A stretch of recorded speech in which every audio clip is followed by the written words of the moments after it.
Good morning and welcome to the new episode of Dr. Lamba's Awakening Quote. Do you remember 2015 federal elections in Canada? I do. And in that election, the Harper Conservatives were thrown out of the office. Why? Because Justin Trudeau, the leader of the Liberals, insisted his party could finance its entire expensive platform, including middle tax relief, by asking the wealthiest Canadians who earn more than $200,000 a year. And then what happened? That is history. The tax was not reduced. The money collected from the surplus people, those who are earning 2,000 plus, 200,000 plus, was not sufficient. And the result was heavy taxation. And this year there are going to be still higher taxes thanks to the harebrained economic policies. I had warned at that time, if you remember, that there were not enough people earning the amount of money that was needed. Trudeau had said at that time that 1% of the population would finance the Liberal spending plans. Are you aware that only 380,000 Canadians earn about $200,000 a year? There's a cutoff of the top 1%. And I wrote, before the election was due, if you intend, I am quoting from my own, if you intend to expand government by the extent to which the Liberals have promised at some point, you have to stick your hands into the pockets of the middle class. But the people are taken in by the promises, glib promises, hopes of the better days to come, and they forget that things which are promised may not be possible and are not possible at all in the reality. The impending years, or the intervening period from 2015 to 2022 has shown how the economy has practically crumbled. And the new year now has kicked out, and there's a bleak outlook for you and me, economically, of course. I can tell you a recession is widely forecast for the first half of the new year. And not only recession, there's an inflation which is hovering just below 7% in the last 3 quarters of 2022. Just and 7% inflation in the wholesale market is horrible. Then an interest rate hike is right on the card, another interest rate hike. Apart from the taxes, another thing which is going to hurt all of you is that there's going to be substantial decrease in your income. This decrease would be in your carry-home pay as well as in the spending power. There are two key changes which have been brought by the government and people may not be aware. First is that you will have less take-home income and you can look forward to higher premium for Canada Pension Plan contribution and employment insurance. This higher premium would reduce your income appreciably, about $300 to $400 a year. I remember Craig Alexander discussing with me, and then he's the chief economist with the Conference Board of Canada, He told the House of Commons Finance Committee in very clear terms, there are so few people in the top 1% that even if you put a tax rate that took away 80% of their income and spread it all over the remaining 99%, you actually really wouldn't move the needle. That would not be sufficient. Unfortunately, people do not listen to the dire warning and are carried away in their enthusiasm that the new parties, without looking at the agenda, they don't dissect the agenda, but the glib, empty promises sway them, and the result was economic disaster. If you remember, in the ministerial briefing released to the House of Commons before Christmas just last month, the Canadian Revenue Agency has reported that the higher tax on 1% raised about $1 billion a year. And the Liberal government had promised that they will raise minimum $3 billion. So it's a little less than 1/3 of what was promised.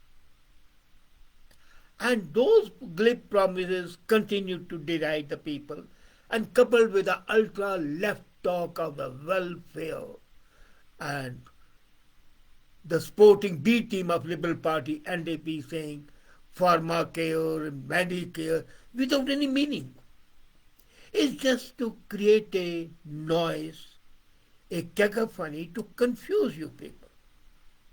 Now let's say that in the last 7 years, the Liberals have raised taxes, and the higher tax rate bracket, had that been placed, according to their calculation, they would have raised $7 billion extra dollars. Heck, let's be generous and say they could have raised it to $8 billion, then $9 even. But was it sufficient? The contrast with the real situation when the Liberals took over in 2015, and I'm comparing 2015 to show that the elections which are coming now, you should be careful while deciding your vote. In 2015, Ottawa was spending just under $296 billion a year. The total expenditure of the federal government was a little less than $296 billion a year.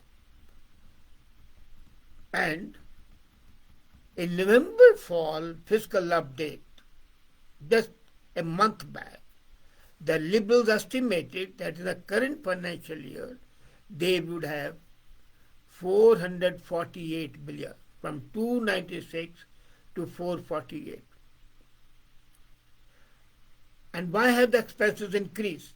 That's a billion-dollar question that the Liberal government is supposed to answer, but it's not ready to answer. And simply because they are aware that there are no legitimate reasons except spending $100,000 on the food and drink bill in one aircraft journey, carrying politicians and bureaucrats on their jaunt. One aircraft journey, the meal in one day, and the drinks cost $100,000. So the expenses have risen like anything from 296 to 448. Naturally, government cannot keep on printing money, so increase the taxes.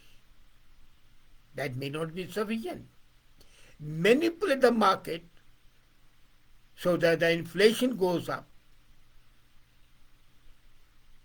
which cannot be controlled. Something because of their own, something because of the natural factors. I'm not saying that they alone are responsible, but they should have been savvy enough, intelligent enough to take care of the situation. Now, this 50% increase in just 7 years, and it's not only because of the COVID. It's very easy to blame COVID because COVID cannot say it's not guilty. As a matter of fact, it's more or less a permanent growth in the size of the federal government. The federal government and bureaucracy has become such a monolith. It's almost elephantine in its growth. And the more top-heavy administration is, the more expensive it will be. So do you still believe that Trudeau government, when it claimed that it can finance all its fanciful schemes without taxing the middle class? No.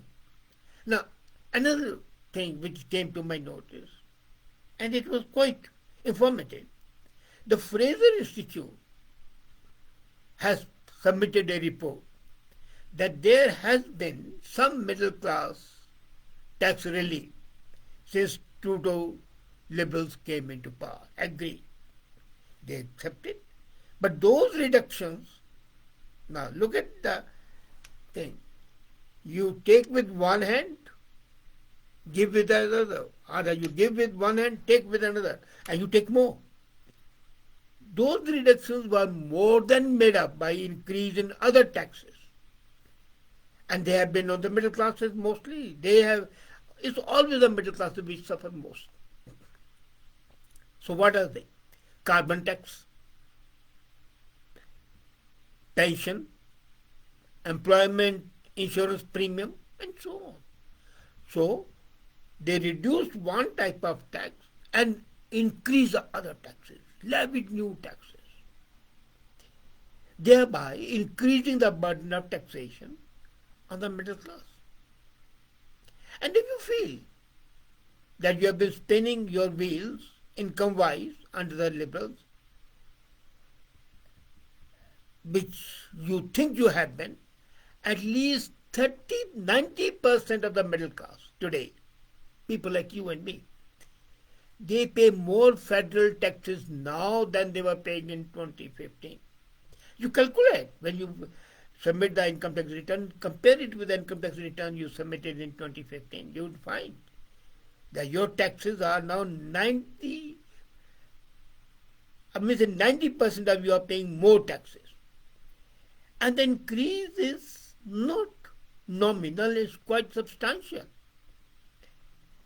As a matter of fact, Ottawa has dipped into your wallet for about 75 cents.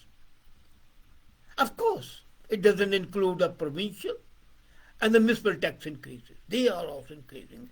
And the municipal tax and the provincial taxes, all of them actually impact middle class families more. And this situation, you would see, is likely to get worse. Why? It will get worse because of three major factors. Changes in the government policies. As I talked to you, your real income is going to fall down. A, by increasing the premium and others. Then your mortgage rates are going to go up because of the increases in the interest rates. Then inflation. The moment inflation goes up, your real income falls because with the same amount of money you get less products. Or for the same products you pay much more. And then the government's too much of reliance on some countries, which it should not have done, lopsided trade policies. We have negative balance of payment and negative balance of trade with European Union, with USA, and with China, most of all. So all these factors combined are, in fact, a pointer to the fact that the Canadians, especially the middle classes, are going to suffer more. They'll have to pay more taxes. They'll be squeezed much more and there will be no respite. Then the question arises, what's to be done? What we need is an administration which is lean, mean in spending, lean its structure, not like an elephant, but like a tiger. Then economic policies have to be changed. Our trade balances have to be set right. We need new sort of trade agreements. And those trade agreements should be such which enable us to have a positive balance of payments. That's not happening. So, I can only say, and I'm warning, take care, lest it be too late, and you might become one of the third world countries because of the faulty economic policies. Look at what happened in Italy. And ultimately now they had to elect a Mussolini type of leader as the Prime Minister. I'm sure you don't want that. And I hope that the government learns from the experience of other countries, has appropriate economic policies and proper tax structuring rather than adopting populist measures which are self-defeating and are in fact suicidal. Thank you.